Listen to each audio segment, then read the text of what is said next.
আমার শ্রদ্ধেয় বড় ভাই যিনি মদিনা ইসলামী বিশ্ববিদ্যালয় থেকে অনার্স মাস্টার্স পিএইচডি ডিগ্রি লাভ করেছেন। জামিয়া সালাফের সালাফি কনফারেন্সের একটা বড় বৈশিষ্ট্য হচ্ছে আমরা বক্তা নির্ধারণের ক্ষেত্রে তাদের শিক্ষাগত যোগ্যতাকে প্রাধান্য দিয়ে থাকি। তো ডক্টর আবদুল্লাহিল কাফি আল মাদানী তিনি মদিনা ইসলামী বিশ্ববিদ্যালয় থেকে অনার্স মাস্টার্স পিএইচডি তিনটাই কমপ্লিট করেছেন, মাশাআল্লাহ বারাকাল্লাহ। তার বক্তব্যের বিষয় ইসলামে জ্ঞানার্জনের ধারণা, দিন ও দুনিয়াবী শিক্ষার সঠিক ভারসাম্য। ফালিয়াতাফাদ্দাল মাশকুরা। আসসালামু আলাইকুম ওয়া রাহমাতুল্লাহি ওয়া বারাকাতুহু। ইন্নাল হামদালিল্লাহ নাহমাদুহু ওয়া নাস্তাঈনুহু ওয়া নাস্তাগফিরুহু ওয়া নাউযু বিল্লাহি মিন শুরুরি আনফুসিনা ওয়া মিন সাইয়্যাতি আ'মালিনা মান ইয়াহদিহিল্লাহু ফালা মুদিল্লা লাহু ওয়া মান ইউদ্লিল ফালা হাদিয়া লাহু ওয়া আশহাদু আন লা ইলাহা ইল্লাল্লাহু ওয়াহদাহু লা শারীকা লাহু ওয়া আশহাদু আন্না মুহাম্মাদান আবদুহু ওয়া রাসূলুহু।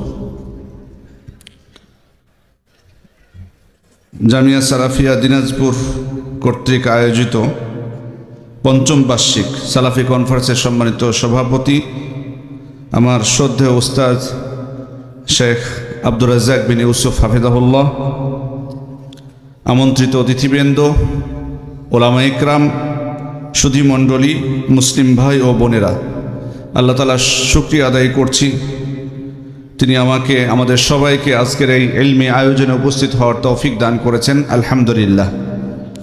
দরুদ ও সালাম বর্ষিত হোক আমাদের প্রিয় নবী, আখির নবী, শ্রেষ্ঠ নবী মুহাম্মদুর রাসূলুল্লাহ সাল্লাল্লাহু আলাইহি ওয়াসাল্লামের উপর। সম্মানিত উপস্থিতি, আমার আলোচনার বিষয় ইসলামে জ্ঞান অর্জনের ধারণা, দিন ও দুনিয়াবী শিক্ষার সঠিক সমন্বয়। দুইটা বিষয় এখানে মূলত।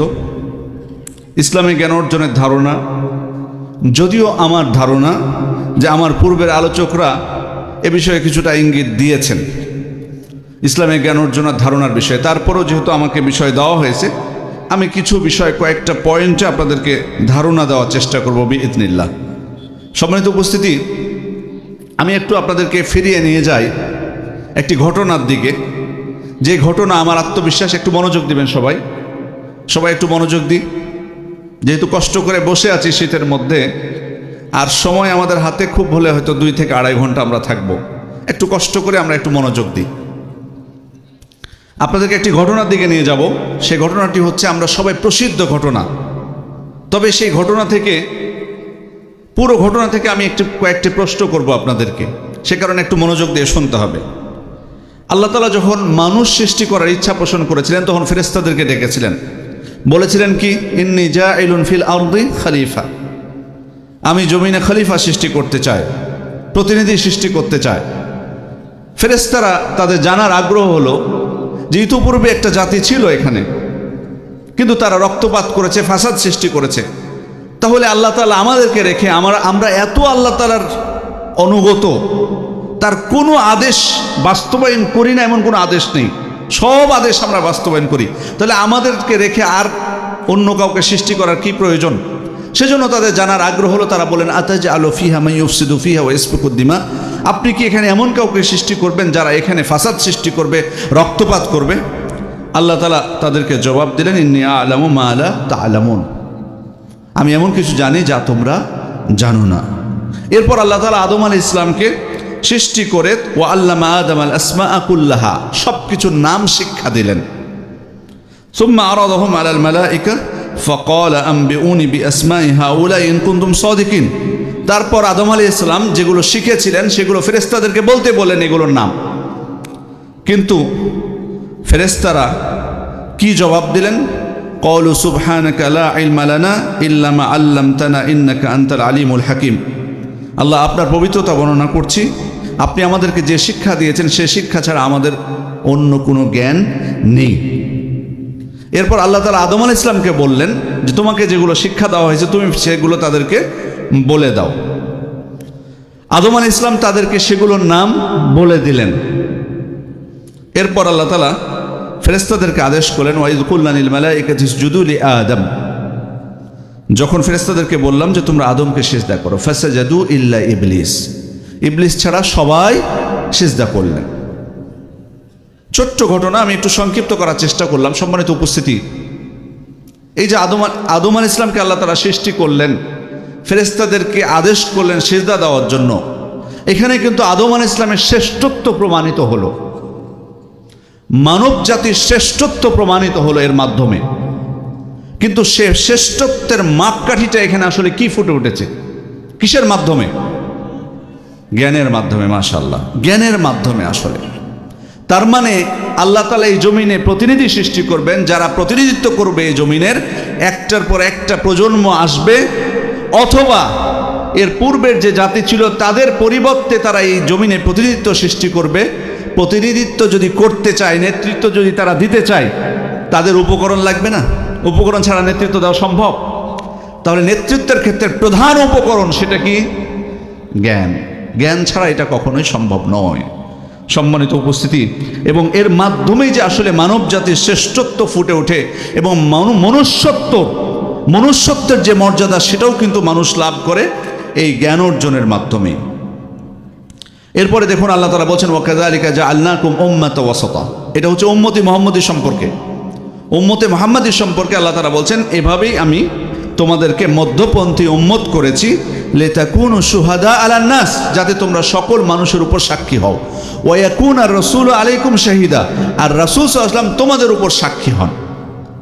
তাহলে এই আয়াত থেকে আমরা কি বুঝলাম? যে এই উম্মত সমস্ত মানুষের উপর কি হবে? সাক্ষী হবে। এটাও কিন্তু একটা শ্রেষ্ঠত্বের দিক। কিন্তু এই শ্রেষ্ঠত্ব অর্জন করতে হলে সেটা কি শিক্ষা ছাড়া সম্ভব? সম্ভব? আমাদের মনে হয় সম্ভব নয়। তার ইঙ্গিত হচ্ছে আল্লাহ রাসূল সাল্লাল্লাহু আলাইহি ওয়াসাল্লামের উপর যখন ওহী নাজিল হলো প্রথম, তখন কি দিয়ে শুরু হয়েছে? পড়া দিয়ে না? ইকরা ইকরা বিসমি রাব্বিকাল্লাযী খালাক, খালাকাল ইনসানা মিন আলাক, ইকরা রাব্বুকাল আকরাম আল্লাযী আল্লামা বিল কলম। দেখুন সবগুলো শিক্ষার উপকরণ পড়া। কলম দিয়ে তিনি শিক্ষা দিয়েছেন। কলম ছাড়া সম্ভব হয় আমাদের পড়াশোনা করা?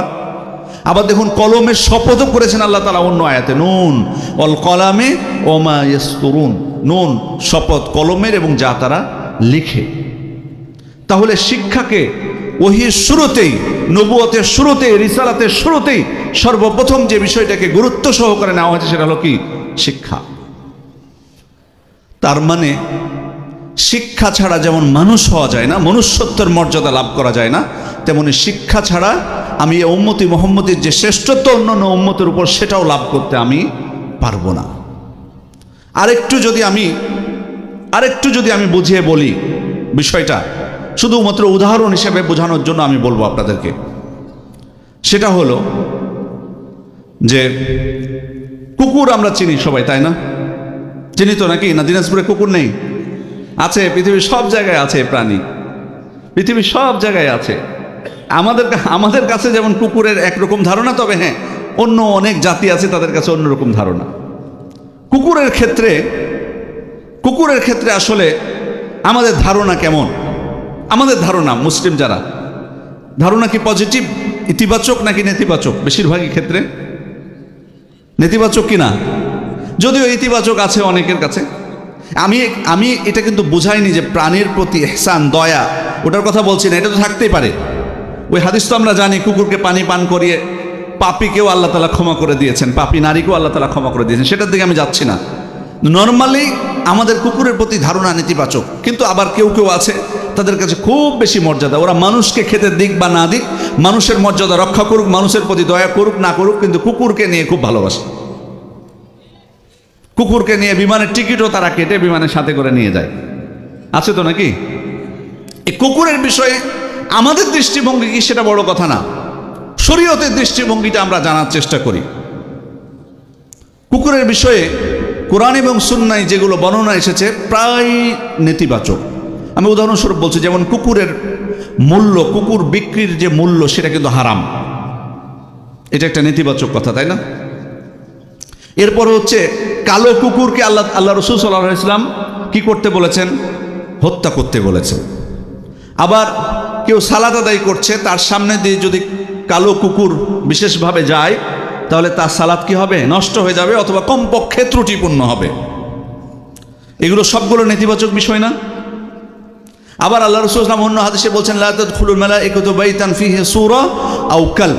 কোনো বাড়িতে যদি ছবি থাকে বা কুকুর থাকে, সে বাড়িতে ফেরেশতা প্রবেশ করে না। তাহলে খেয়াল করে শুনি, সবগুলোই দেখুন, সবগুলো কিন্তু কি হচ্ছে, নেতিবাচক।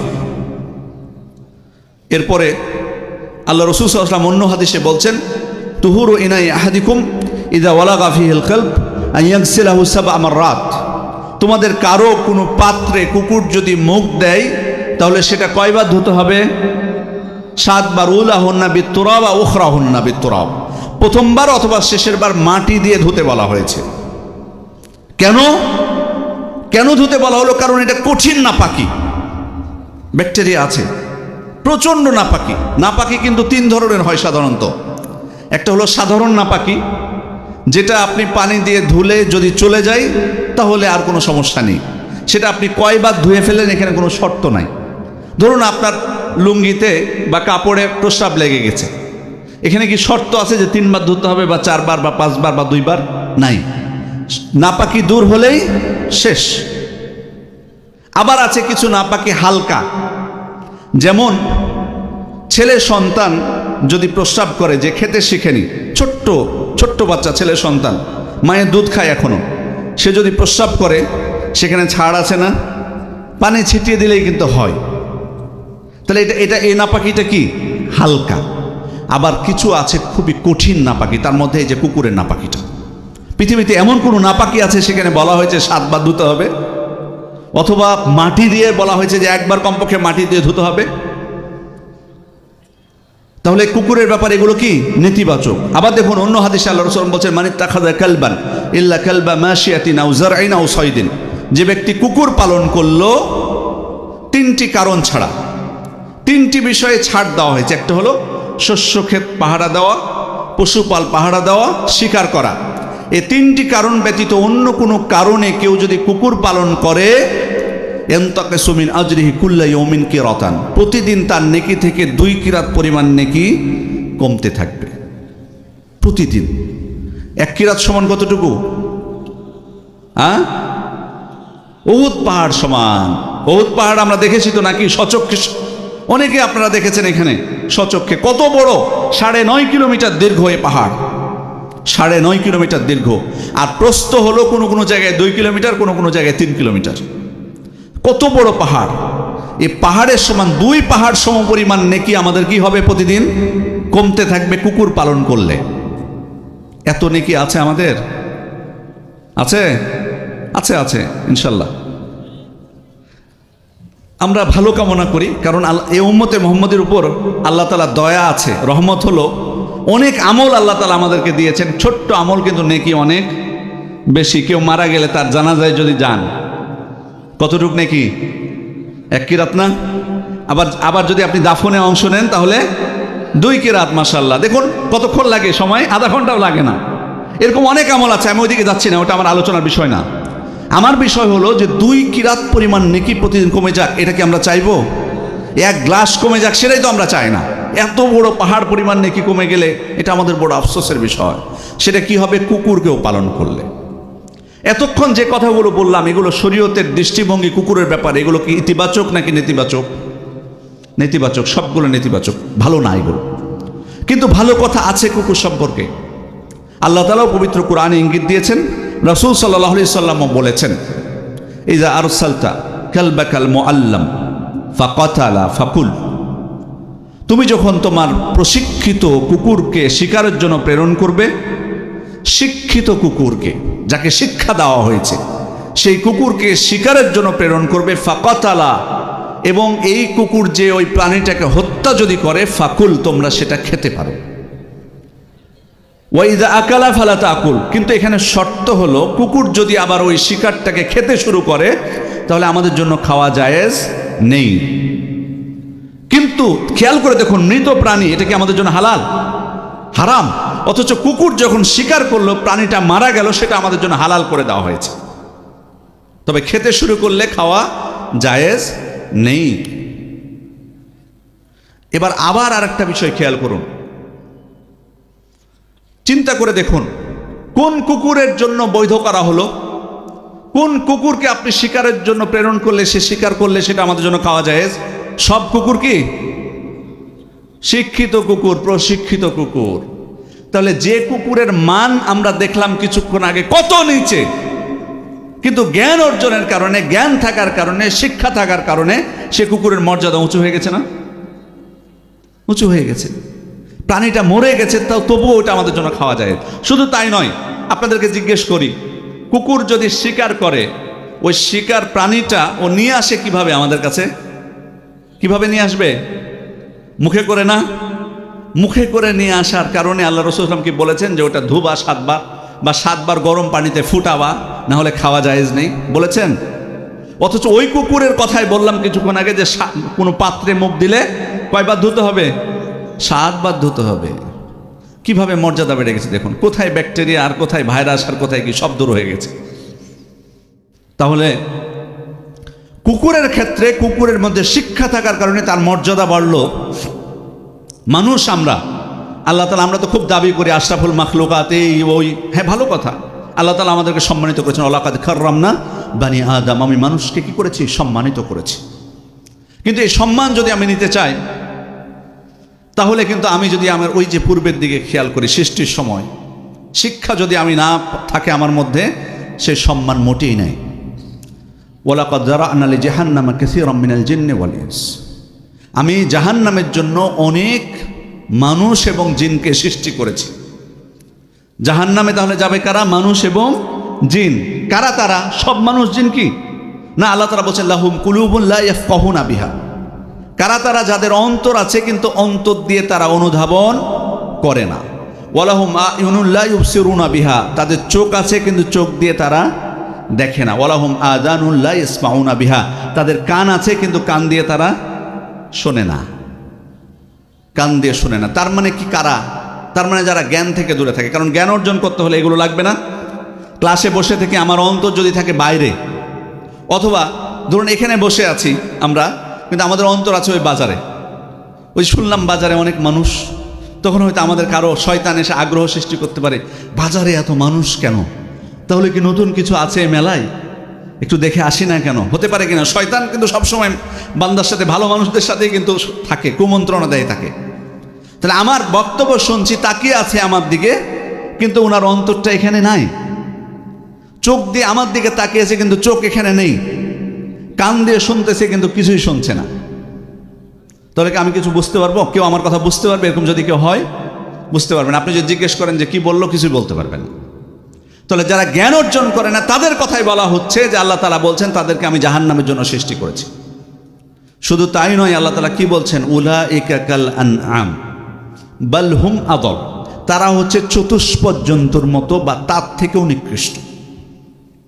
কাদের কথা বললেন আল্লাহ তাআলা? মানুষ আর জিনের কথাই বলছেন না? অন্য কারো কথা বলেননি যে এরা হচ্ছে চতুষ্পদ জন্তুর মতো অথবা তার থেকেও নিকৃষ্ট। কি কারণে? কারণ জ্ঞান থেকে তারা দূরে। তাহলে কুকুরের মর্যাদা বেড়ে গেল জ্ঞানের কারণে, আর মানুষের মর্যাদা চলে গেল চতুষ্পদ জন্তু বা তার থেকে নিচে জ্ঞান না থাকার কারণে। এখন আমি কোন দলে যাব, এটা সিদ্ধান্ত আমাদেরকে নিতে হবে। আমার সন্তানদেরকে কোন দলে পাঠাবো, সে সিদ্ধান্ত আমাকেই নিতে হবে। সম্মানিত উপস্থিতি, এই জন্যই মনে রাখতে হবে, এই চোখ কান আল্লাহ তাআলা শুধুমাত্র আমাদেরকে, আমরা উপভোগ করব, যা ইচ্ছা তাই দেখবো, এই জন্য সৃষ্টি করেননি। আল্লাহ তাআলা বলছেন আল্লাহু আখরাজাকুম মিন বুতুনি উম্মাহাতিকুম লা তা'লামুনা শাইআন, আল্লাহ তোমাদেরকে তোমাদের মায়ের থেকে সৃষ্টি করেছেন, মায়েদের পেটে তোমাদেরকে সৃষ্টি করেছেন, তোমরা কিছুই জানতে না। ওয়াজআলা লাকুমুস সামআ ওয়াল আবসারা ওয়াল আফইদা লাআল্লাকুম তাশকুরুন, এরপর তোমাদের জন্য সৃষ্টি করেছেন তোমাদের কান, চোখ এবং তোমাদের অন্তর, যাতে তোমরা তার কৃতজ্ঞতা জ্ঞাপন করো, এগুলোকে ব্যবহার করো। ওয়ালা তাকফু মা লাইসা লাকা বিহি ইলম, যে বিষয়ে তোমার জ্ঞান নেই সে বিষয়ে তুমি কথা বলো না, সে বিষয়ে তুমি অনুসরণ করো না। ইন্নাস সামআ ওয়াল বাসারা ওয়াল ফুয়াদা কুল্লু উলাইকা কানা আনহু মাসউলা, নিশ্চয় কান, চোখ, অন্তর সব কিছু সম্পর্কে সেদিন কি হবে? জিজ্ঞাসিত হতে হবে। কি জিজ্ঞেস করবেন আল্লাহ তাআলা? যে আমি কোন ক্ষেত্রে ব্যবহার করেছি। তার মানে জ্ঞান অর্জনের ক্ষেত্রে আমি ব্যবহার করেছি কিনা সেটা কি করবেন? আল্লাহ তাআলা আমাদেরকে জিজ্ঞেস করবেন। তাহলে সম্মানিত উপস্থিতি, মনুষ্যত্বের মর্যাদা যদি আমি অর্জন করতে চাই, তাহলে আমার জন্য কি জ্ঞান অর্জন করাটা খুব জরুরি, যদি আমি চতুষ্পদ জন্তুর কাতারে না যেতে চাই। এখন প্রশ্ন হলো, কোন জ্ঞান আমি অর্জন করব? কোন জ্ঞান অর্জন করব? কোন জ্ঞানটা সর্বশ্রেষ্ঠ জ্ঞান? ওহীর জ্ঞান না, কোরআন এবং সুন্নাহর জ্ঞান, যেটা নবীদেরকে আল্লাহ তাআলা দান করেছিলেন। এজন্য হয়তো আমি আপনি বলবো ওটা তো শরীয়তের বিধান শুধুমাত্র, ওটাই কি শুধু জ্ঞান? হ্যাঁ, অবশ্যই এটাই হলো মৌলিক। এজন্যই তো আল্লাহ তাআলা বলছেন ওয়ালাকাদ আতাইনা দাউদা ওয়া সুলাইমানা ইলমা, আমি দাউদ এবং সুলাইমানকে কি দান করেছিলাম? জ্ঞান দান করেছিলাম। এরপর ইব্রাহিম আলাইহিস সালাম সম্পর্কে বলছেন, ইব্রাহিম আলাইহিস সালাম তার পিতাকে কি বলেছিলেন? ইয়া আবাতি ইন্নী ক্বাদ জাআনি মিনাল ইলমি মা লাম ইয়াতিক, হে আমার পিতা, হে আমার সম্মানিত পিতা, আমার কাছে এমন জ্ঞান এসেছে যেটা আপনার কাছে আসেনি। ফাত্তাবি'নি আহদিকা সিরাতান সাওয়িয়া, সুতরাং আপনি আমাকে অনুসরণ করুন, আমি আপনাকে সরল সঠিক পথ প্রদর্শন করব। রাসূল সাল্লাল্লাহু আলাইহি ওয়াসাল্লামকে আল্লাহ তাআলা বলছেন ওয়া আনজালাল্লাহু আলাইকাল কিতাব ওয়াল হিকমা, আমি আপনার প্রতি কিতাব এবং হিকমত নাজিল করেছি। আল্লাহ তাআলা আপনার প্রতি কিতাব এবং হিকমত নাজিল করেছেন। ওয়া আল্লামাকা মা লাম তাকুন তা'লাম, এবং আপনাকে এমন কিছু শিক্ষা দিয়েছেন যেটা আপনি জানতেন না।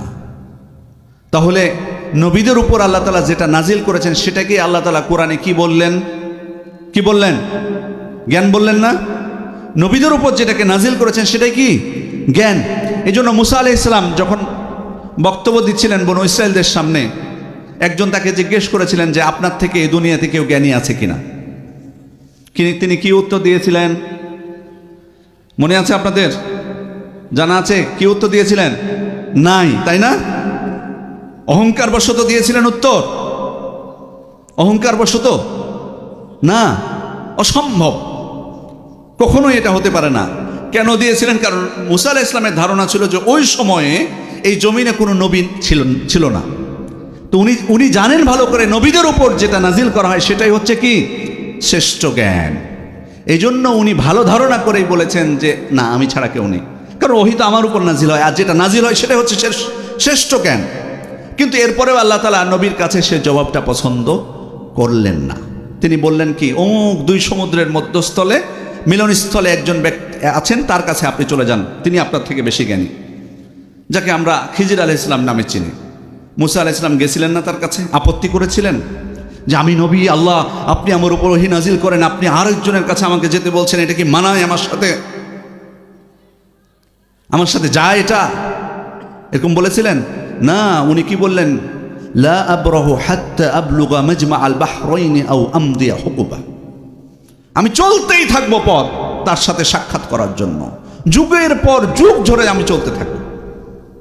দৃঢ় প্রত্যয় নিয়ে গেলেন, সেখানে সাক্ষাৎ করলেন। যে অনুনয় বিনয় করে বলছেন, একজন ছাত্র শিক্ষকের কাছে জ্ঞান অর্জন করতে চাইলে যে আদবের সাথে বলে সে আদব নিয়ে উনি বলছেন, ছাত্র হয়ে বলছেন হাল আত্তাবিউকা আলা আন তুআল্লিমানি মিম্মা উল্লিমতা রুশদা, আল্লাহ তাআলা আপনাকে যেটা শিক্ষা দিয়েছেন সে শিক্ষাটা আমি চাই অর্জন করতে, সঠিক পথ প্রাপ্ত হওয়ার জন্য। আপনি কি এজন্য আমি কি আপনার অনুসরণ করতে পারি? কত সুন্দরভাবে বলা না এটা?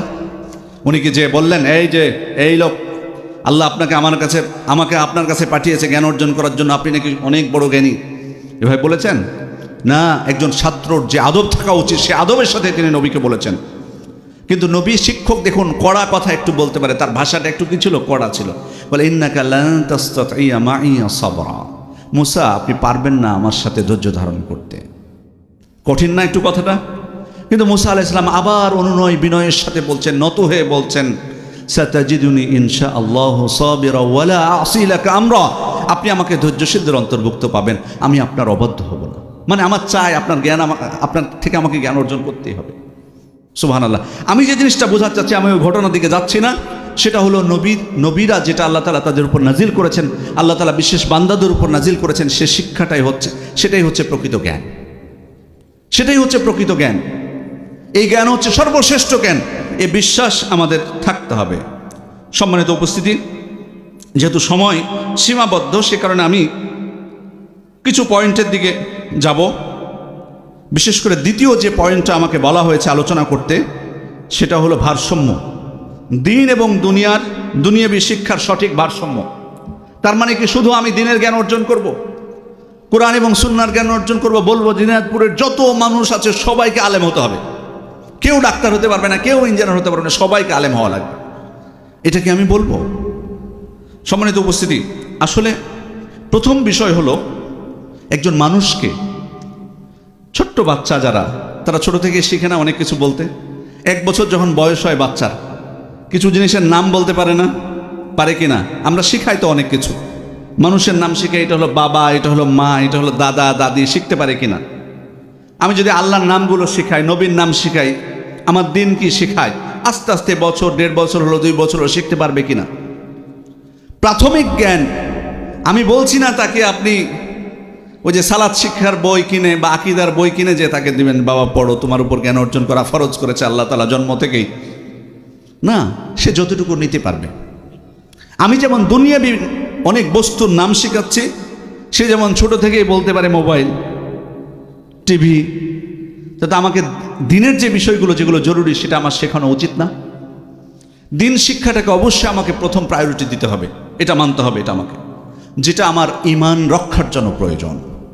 আমি যেটার মাধ্যমে আমি ইবাদত করতে পারবো, যেটার মাধ্যমে আমার আখলাক চরিত্রকে উন্নত করতে পারবো, যেটার মাধ্যমে আমি মানুষের সাথে লেনদেন করতে পারবো, সেটা আমাকে অবশ্যই কি শিখতে হবে। এটা আমার জন্য জরুরি, এটা মনে রাখতে হবে। কারণ নৈতিক শিক্ষা, দিনের শিক্ষা না থাকার কারণে আমাদের সমাজে সর্বক্ষেত্রে অধঃপতন না? এটা কি এক ক্ষেত্রে অধঃপতন শুধুমাত্র?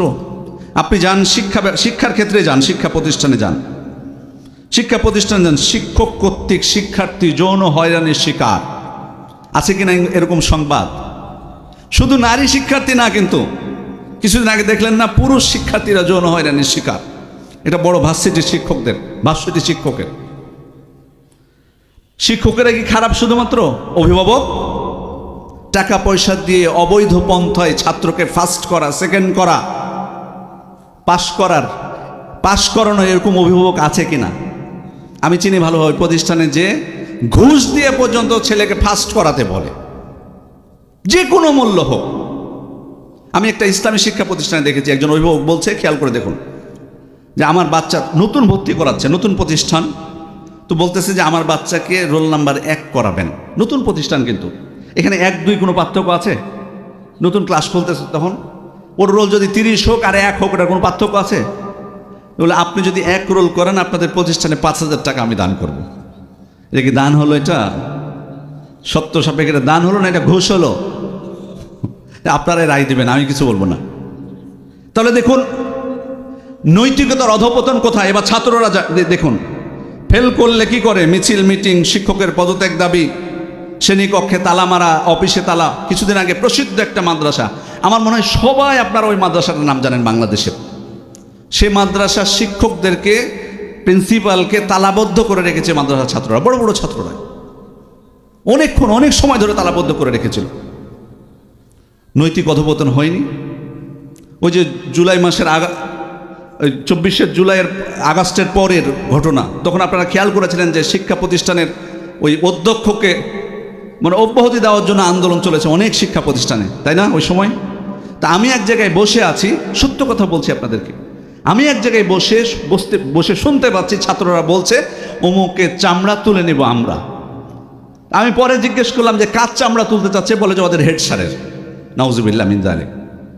আমি বিশ্বাস করতে পারছিলাম না, আমি যে কথা কেউ বলতে পারে, এটা শিক্ষকের কথা বল, যতই খারাপ হোক তাই বলবে এই কথা বলবে হ্যাঁ পদত্যাগ চাই, অব্যাহতি চাই, যদি খুব বেশি খারাপ হয়। চামড়া তুলতে যাবে কেন? এ ধরনের কথা বের হবে কি করে? তাহলে দেখুন প্রত্যেকটা ক্ষেত্রে। এরপরে শিক্ষকদের তো জানেন প্রাইভেট টিউশনি ছাড়া ক্লাসে পাস করতে পারে না।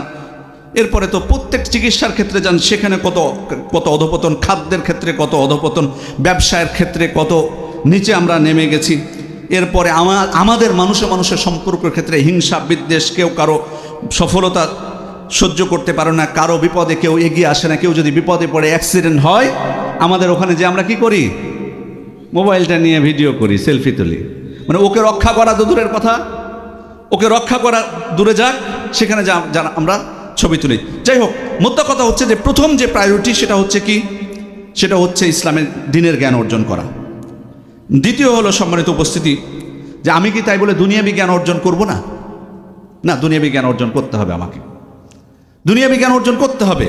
কিন্তু মানে আমি যদি চাই যে আমি ডাক্তার হব, কেউ যদি চায়, এবং শুধু ডাক্তার শুধু পুরুষদের মধ্যে বলছি না, আমাদের বোনদের মধ্যেও ডাক্তার প্রয়োজন, আমাদের বোনদের মধ্যেও ডাক্তার প্রয়োজন, নারীদেরকেও ডাক্তার হওয়া জরুরি। কারণ আমরা যারা আমাদের স্ত্রীদেরকে পর্দা করাই, আমরা যারা পর্দা করাই তারা যদি নারী ডাক্তার না থাকে তাহলে আমরা কি করবো বলেন? অসহায় না? অসহায় হয়ে পড়ি না? তার নারী ডাক্তারের প্রয়োজন আছে কিনা?